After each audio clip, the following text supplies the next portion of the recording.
What's up, YouTube? This is Larry the Lone Wolf howling in the vast wilderness of the internet. The fighting game community is absolutely thriving right now, and I've got 5 games that have been dominating my time. But these aren't just new games, they represent decades of history in the evolution of the genre. So we're gonna do a quick dive looking into each of the 5 games, and I'm gonna tell you my thoughts on them and whether if I recommend them or I don't. So stick around and hit that like button, and let's start with the one we've waited over 2 decades for. Starting with a game that carries the weight of history like no other, Fatal Fury: City of the Wolves.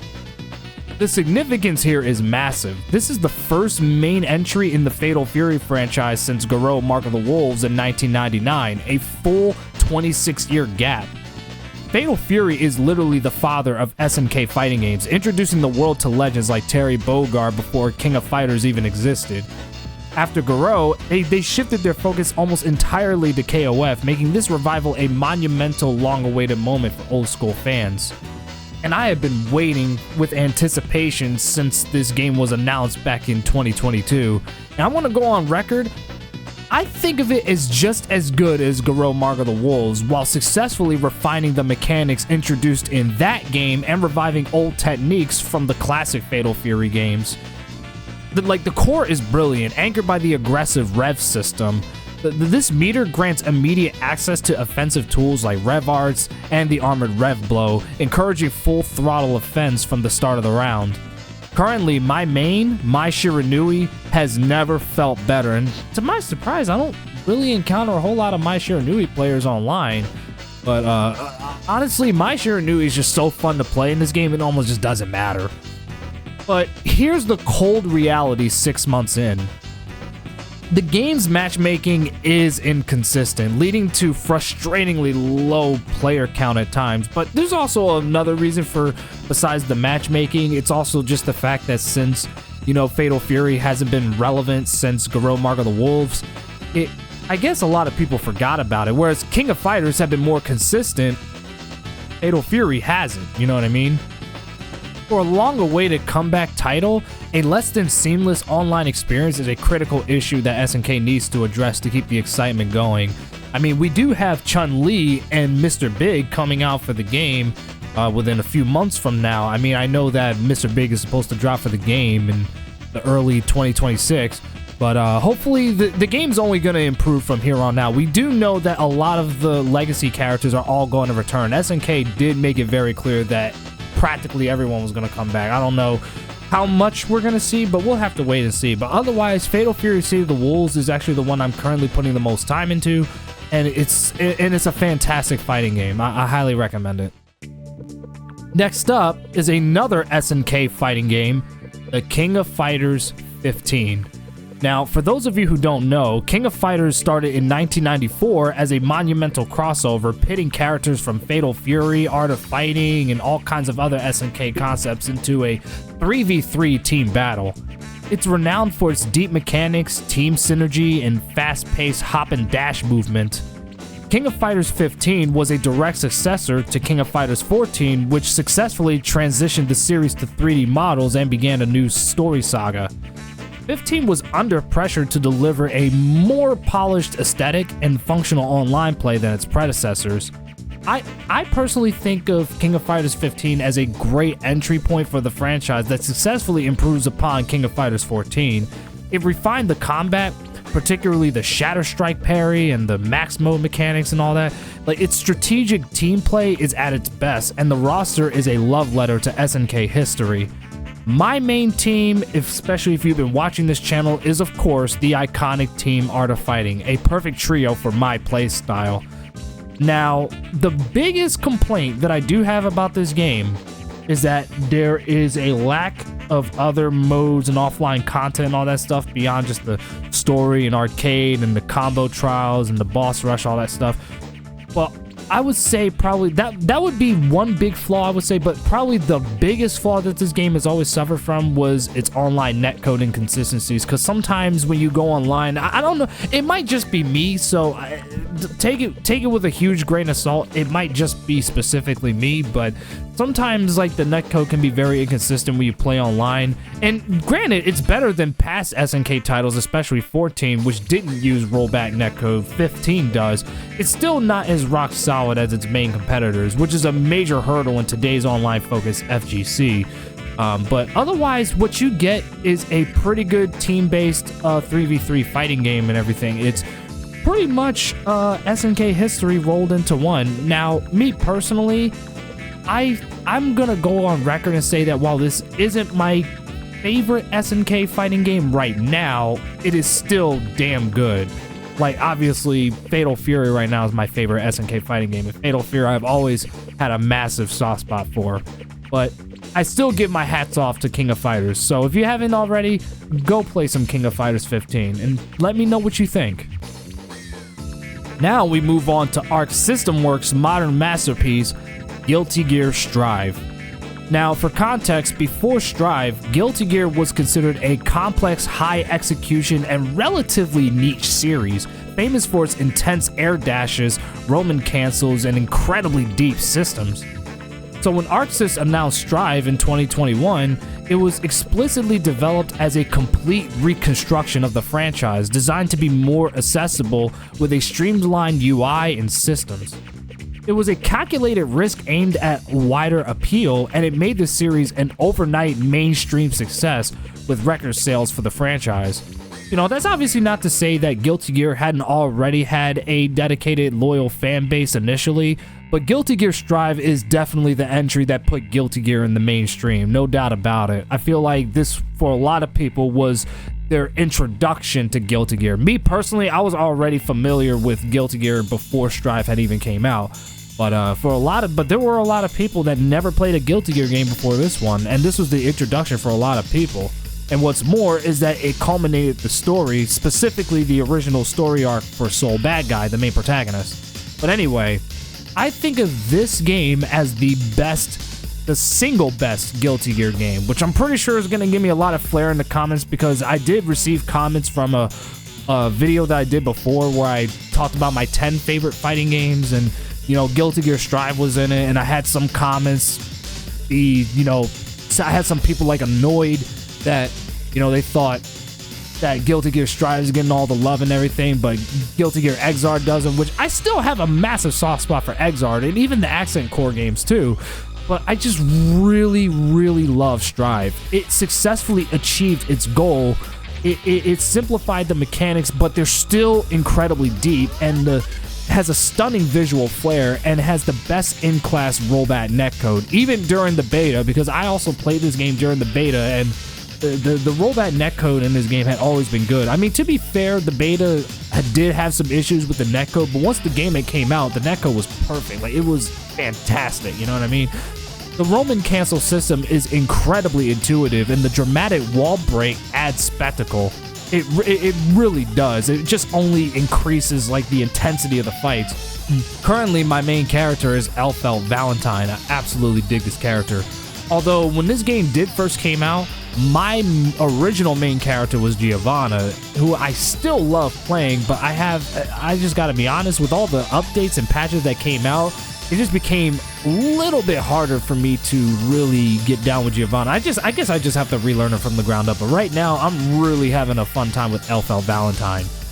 Honestly, its biggest flaw is perhaps philosophical.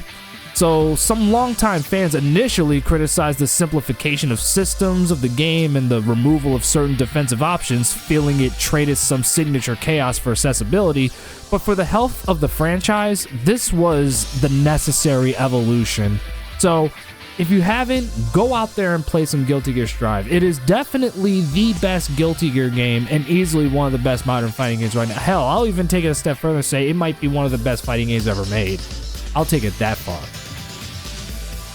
Next up, the game that delivered when the FGC needed it most. I'm talking about, of course, Street Fighter 6. Gosh darn, man. Street Fighter, where do I even begin? And this is only for those, first of all, if you've never heard of Street Fighter, I don't know what is going on in your life. But you know what, for the hell of it, just in case you've never heard of Street Fighter before, I would be happy to give you a little bit of historical context here. So Street Fighter is the genre's defining franchise, literally creating the fighting game community and the fighting game genre starting in 1991 with Street Fighter 2. I mean, that's a bit of a stretch because it didn't technically create the fighting game genre, but it made the fighting game genre what it is today, no doubt about it. But the launch and post-launch period of its predecessor, though, Street Fighter V, it was criticized for lacking content, having poor online infrastructure because there was no rollback at launch, and catering too heavily to the competitive scene at the expense of the casual player. Street Fighter VI was under immense pressure to make amends and deliver a complete modern experience.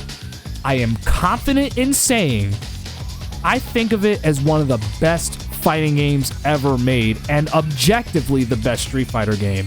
It not only fixed the mistakes of Street Fighter V by launching with World Tour, Battle Hub, and a stellar rollback netcode, but it innovated. The drive system is the best meter mechanic in years, and the modern controls are revolutionary accessibility. It's definitely a very revolutionary accessibility feature that will definitely influence the genre for a decade. I mean, I can only speak for myself when I say this, but I'm not the biggest fan of modern controls, but the fact that it's even there is amazing. They definitely thought about a lot of newer players in mind when they did this. So while the game is objectively solid, some debate its long-term flow. Like, there's some players who argue that the strong drive rush and knockdown mechanics led to a more flowcharty and oppressive offense that can sometimes sideline footsies and stuff. But this is a minor critique of a massive successful game, you know what I mean? Like, hey, ask my boy Captain Skyhawk. He'll tell you, he'll definitely tell you a lot more about this game than anything I ever could. But otherwise, yeah, this is, if anyone were to come up to me and say that this is literally the best fighting game ever made, I would not argue with you because I can totally see exactly why that is. But as I said before, it's definitely, like, objectively the best Street Fighter game, just by everything that it accomplished and everything, you know what I mean? It's a game that's definitely going to last for many, many years to come, and people are going to be looking fondly back on this game in the same way how people still finally look back on Street Fighter 2, and you know how Street Fighter 2 is still being played at a high level, even in tournaments to this day. We could very well see the same thing later down the line for Street Fighter 6, and currently my main character is Chun-Li. Chun-Li is love, Chun-Li is life. End of story. And now, finally, we close out with the 3D powerhouse that set the standard for the new console generation from my favorite fighting game franchise of all time, Tekken 8. Where the hell do I even begin with this one? Oh my lord. Man, let me tell you, this one is just through the roofs. I mean, I think I've talked extensively enough about how much I love Tekken and how much it really has impacted my life. I mean, most of y'all already know my story. Tekken 2 was my first fighting game ever. It was my first video game, period, so it makes sense why Tekken means so much to me. So, to give you just some quick context, Tekken has always been the gold standard for 3D fighting games, known for its deep move list, emphasis on punishment, and the multi-generational drama of the Mishima-Kazama feud. Now, granted, it's not the first 3D fighting game, obviously, you know, Virtua Fighter, hello, but, you know, Tekken kind of did what, you know, Virtua Fighter did, while also combining the same move list or movement style of Street Fighter, or shall I say that it kind of copies like some of the command moves of Street Fighter, like the DP motion, the quarter circle forward motion, all that stuff. It kind of combined both the ethos of Street Fighter and Virtua Fighter, put them in the blender, and this kind of came out. You know what I mean? Now, Tekken 7, its predecessor, had a long, successful run, bridging the last console generation, but its presentation eventually showed its age, no doubt about it. And I had a fun time with Tekken 7 and all, but let me tell you, man, Tekken 8 was positioned as the definitive Unreal Engine 5 experience, a game that would use raw power to make 3D fighting games as spectacular and aggressive as possible for a new generation. Now, I think of this game as one of the best fighting games ever made, and arguably the best Tekken game since 3 and 5. And y'all already know how I feel about 3. That's basically my favorite fighting game ever, but Yeah, this game essentially is on the exact same level as Street Fighter 6. Right now, when it comes to fighting games, Street Fighter 6 and Tekken 8 are the ones that are killing it in the scene. You know what I mean? This game definitely achieved its goal by making the combat much more aggressive and engaging than its predecessor. The heat system is genius, providing a comeback mechanic and a temporary power-up that forces offensive pressure, speeding up the entire match pace. Now, that being said, the system's new focus on offense and heat can at times feel like it diminishes the famous Tekken neutral defensive game that the series was historically known for. I definitely have heard some people have their gripes about it, and I can definitely see why, you know what I mean? It's an aggressive design that favors explosive damage, which definitely isn't for everyone, but it clearly defines the game's identity, you know what I'm saying? If you're willing to accept that this is an entirely unique Tekken game that's an evolution of the series in the same way that the other 4 fighting games we were talking about did, what you get, just like Street Fighter 6, is a 10 out of 10 fighting game. Like, literally, I can look back, I can definitely look someone straight in the eye and say that Tekken 8 and Street Fighter 6 are both 10 out of 10 fighting games, no doubt about it. Tekken 8 especially, like, it's just, I grew up with I'm a little bit biased, I'm not gonna lie, because I grew up with Tekken and everything. It just means the most to me, but listen, my hat's off to every single fighting game that I just talked about in this video, of course.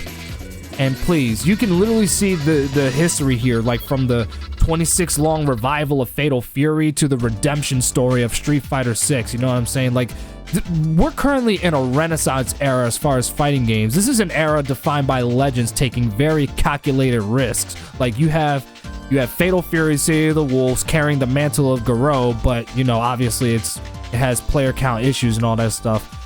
King of Fighters 15 is SNK's reliable team fighter, arguably their biggest fighting game franchise, which is also held back by certain netcode problems and stuff. Guilty Gear Strive successfully brought the niche anime fighter to the mainstream. Street Fighter 6 redefined the complete fighting game package, and Tekken 8 set the new standard for 3D spectacle and aggression. It's an amazing time to be in the FGC, but now I ask you, which of these 5 titles is the most important to the FGC's history, and which one are you playing right now? Are you playing all of them? Are you playing 1, maybe 2, maybe 3, maybe 4, 5? Like, who knows? Like, please let me know in the comments below. Let me know your thoughts in the comments below, and don't forget to like, subscribe, and hit that notification bell. Thanks for watching, and I'll see y'all in the next video.